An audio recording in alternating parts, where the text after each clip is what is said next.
Hello friends, अगर आपने अभी तक मेरे यूट्यूब चैनल को सब्सक्राइब नहीं किया है तो प्लीज़ मेरे यूट्यूब चैनल को सब्सक्राइब जरूर कर लें।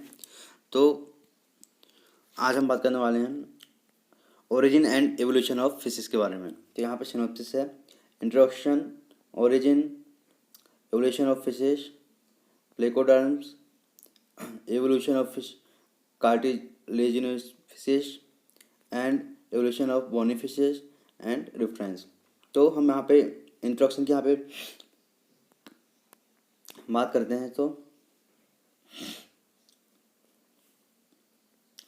जीवन के इतिहास में मनुष्य में एक बड़ा विकास देखा गया है। सामान्य डेटा इवेंट्स को इकट्ठा करके सारे रिकॉर्ड बनाए गए हैं। सामान्यतः इसमें आने वाली समस्याओं को हल करने के पहले शुरू से ही गलतियों को सुधारकर समस्याओं को हल करना अधिक आवश्यक है। शब्द मछली से यहाँ तात्पर्य यह है कि पानी में रहने वाली जीवित जंतु है, और यही परिभाषा पुराने शब्दकोश में भी पाई गई जाती है।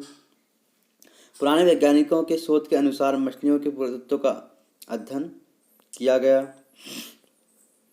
मछलियों का अध्ययन किया गया जिसमें सभी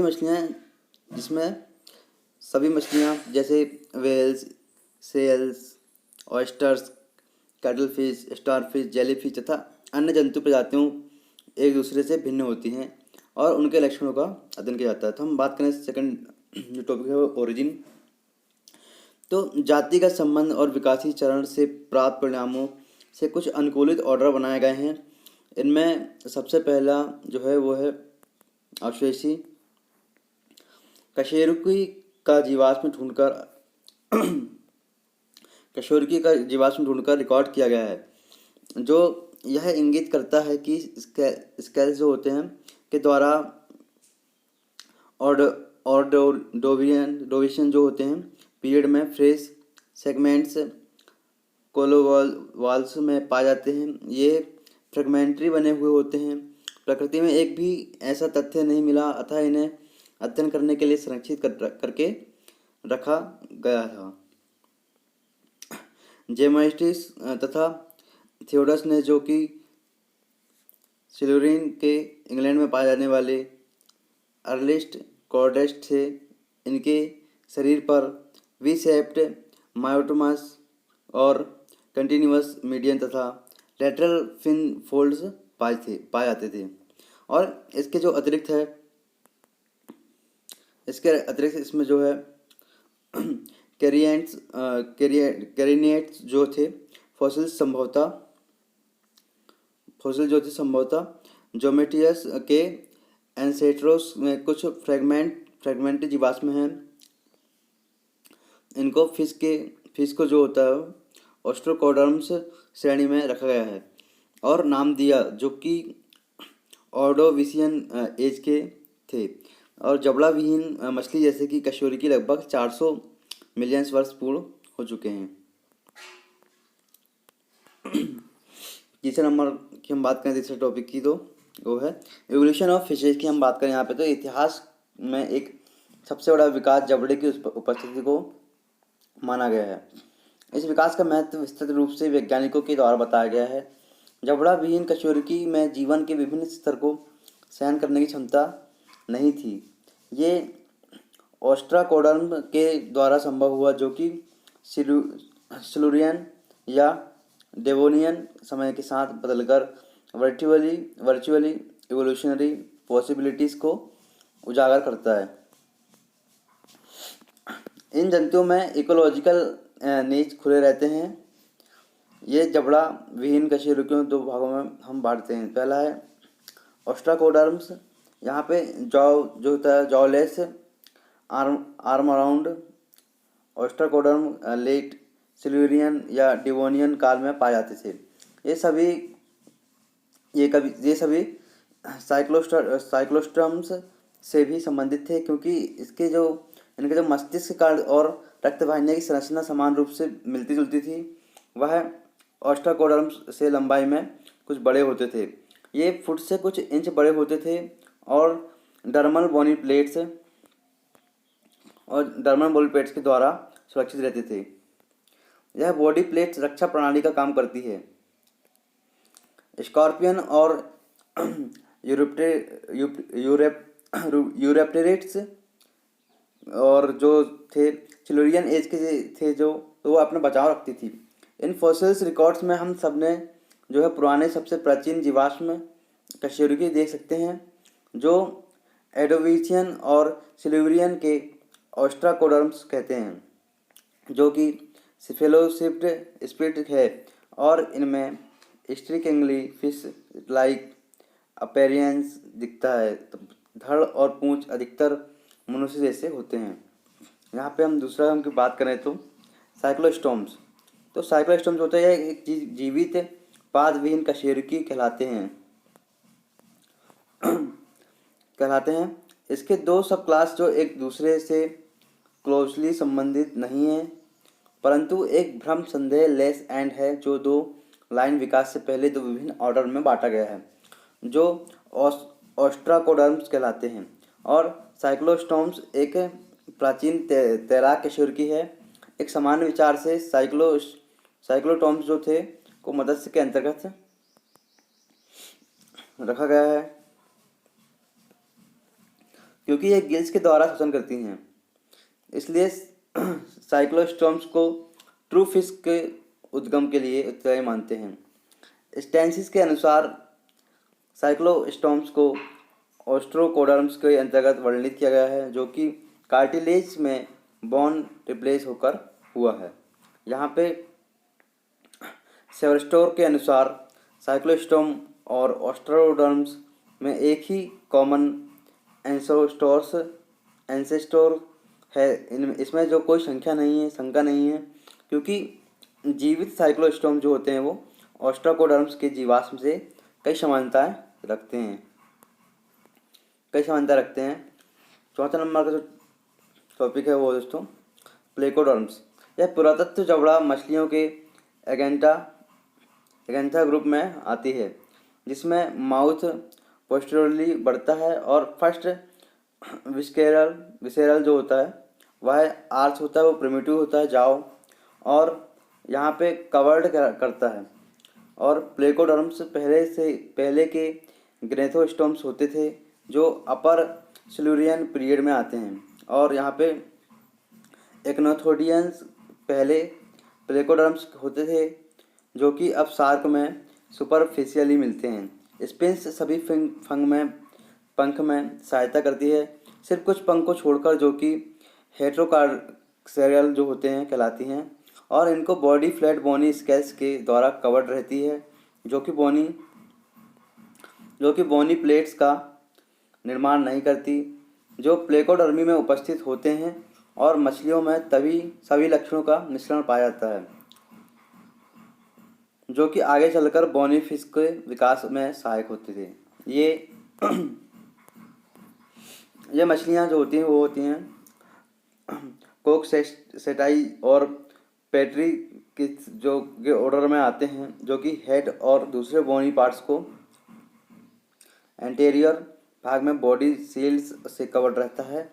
उसे स्टेगोसेलेची कम हैवी होते हैं, जो कि सुपरफिशियली मॉडल रेस की तरह बॉडी के आकार में पेक्टोरल फिन के कारण दिखाई पड़ते हैं, लेकिन इसमें जो होता है किसी भी समूह में हायर फिशेस का एवोल्यूशन नहीं होता है। 5 नंबर की हम बात करें तो वो होते हैं एवोल्यूशन ऑफ फिश कार्टिनेजिनस फिशेस। तो यहाँ पे कार्टिलेजिनस फिशेस के हम बारे में बात करते हैं। तो जो कार्टिनेजिनस फिशेस जो होती है वो होती हैं कॉन्ड्रिकिड्स प्लेकोडर्म्स के डिसेंडेंट हैं, क्योंकि उनमें जबड़े अथवा युग्मित पंख पाए जाते हैं, जिसमें शार्क्स या रेस और चिमेरास आदि आते हैं। ये सभी डिवोनियन अवस्था के मध्य पाए जाते थे और वर्तमान समय में भी ये पाए जाते हैं। ये मछलियाँ समुद्र में होती हैं और इनमें कार्टिलेजिनस स्केलेटन पाया जाता है, जो कि द्वितीयक लक्षण है और प्राचीन स्थिति नहीं दर्शाता है। शार्क एक प्रिमिटिव बोनी फिशेस की तुलना में परंतु बॉडी फिशेस के बाद की अवस्था में होते हैं। क्लेडोस्केल जो शार्क में एक अर्लियर शार्क है, जो कि अपर डेवोनियन पीरियड में पाई जाती है। यह टिपिकल शार्क जैसे शरीर के होते हैं, जिनमें टेल, हेट्रोसेरिकल, टू डोर्सल फिन्स और पेक्टोरल या पेल्विक फिन्स है। पेक्टोरल फिन्स बहुत बड़े होते हैं और स्कल्स जो होते हैं एम्पिस्टालिक होते हैं, जो कि एंसेस्टोर के समान होते हैं। सबसे प्राचीन जो है प्यूरोकॉन्थ शार्क है, जो कि कार्बोनिफेरस काल में पाई जाती है। अच्छा, नंबर जो टॉपिक है दोस्तों वो है एवोल्यूशन ऑफ बोनी फिशेस। तो यहाँ पे बोनी फिशेस की बात करें हम तो ये टेलोस्टोमी में आती हैं। मध्य रिवोनियन काल के मध्य में ये थे। ये ज़्यादातर शार्क मछलियों से उत्पन्न थे हुए और पहले शार्क ताज़ा पानी और बड़ी नदियों में रहते थे। बोनी फिशेस भी ताज़े पानी में रहती थीं। शार्क में हमेशा क्लोम श्वसन और कभी वायु श्वसन हुए हैं। सभी बोन्स फिशेस विकसित होकर ताज़े पानी में कशेरुकी होते हैं। इन मछलियों के 4 मुख्य समूह डेवोनियन काल में उपस्थित थे।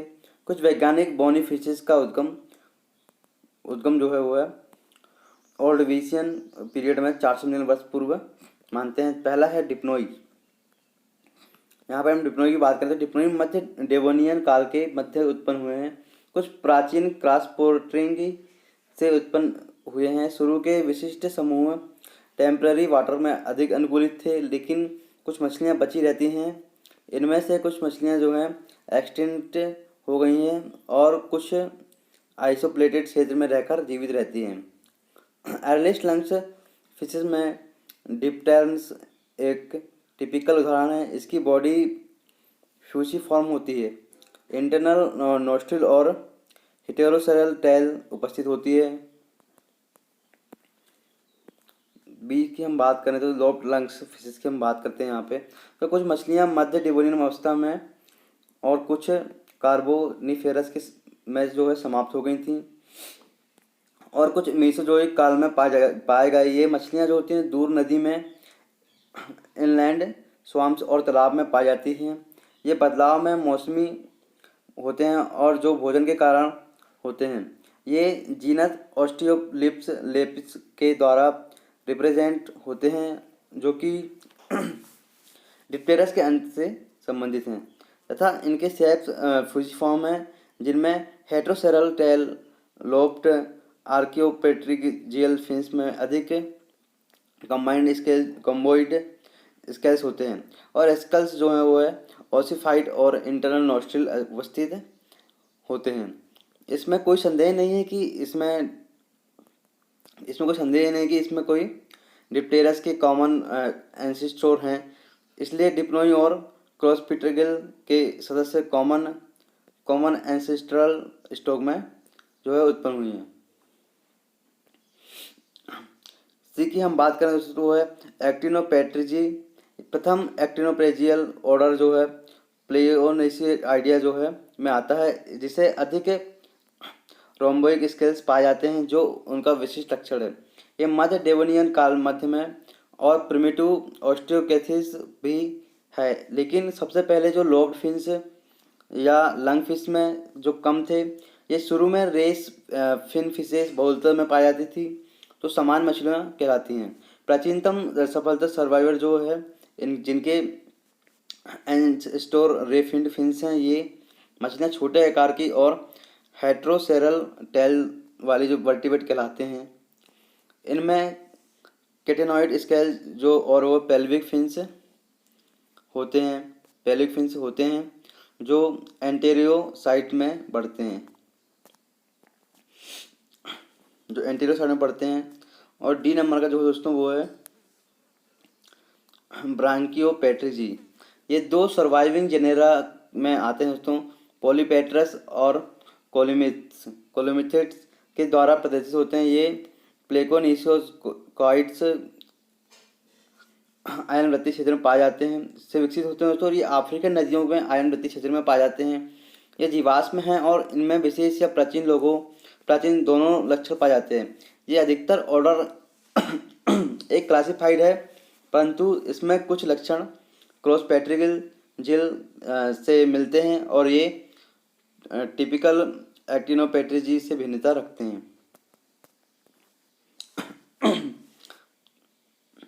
थैंक यू दोस्तों। और मेरे चैनल को सब्सक्राइब जरूर करें और लाइक और कमेंट और शेयर जरूर करें दोस्तों।